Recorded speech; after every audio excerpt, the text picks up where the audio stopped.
Okay, so human sacrifices. I was working on English homework about Shirley Jackson's story, The Lottery, and I was thinking, okay, this is a tradition that goes back human sacrifices, and you might be confused. What is the lottery? How is it sacrificing?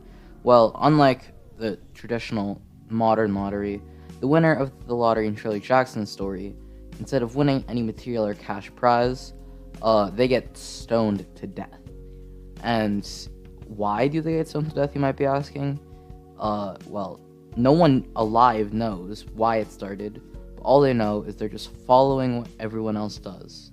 They're conforming to the social norm. And so that got me wondering, okay, sure, this might be a story to teach people the problems of conformity and how it can be very detrimental to societies.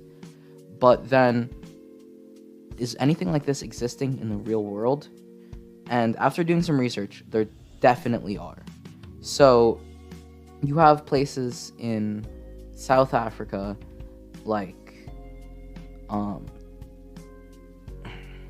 so you have places in Southern Africa, Nepal, India, Pacific Islands.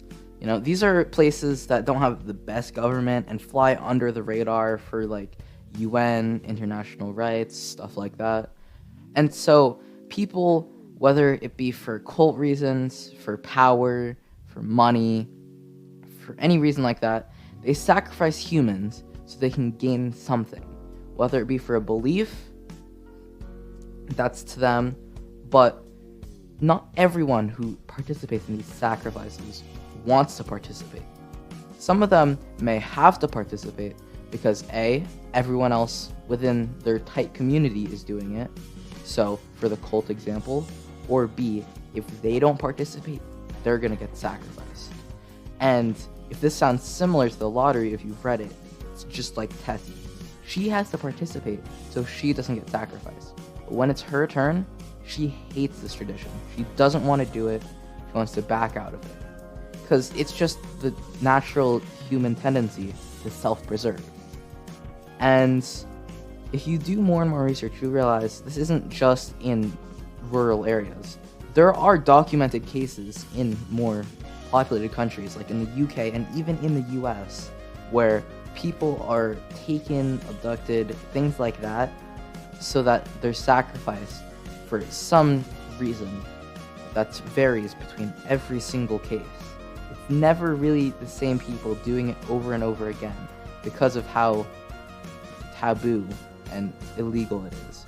But it still happens, even though it's gonna get everyone involved in major trouble. That's how significant the idea of saving oneself and conforming the social norm is. People will risk everything so they can fit in and so they survive.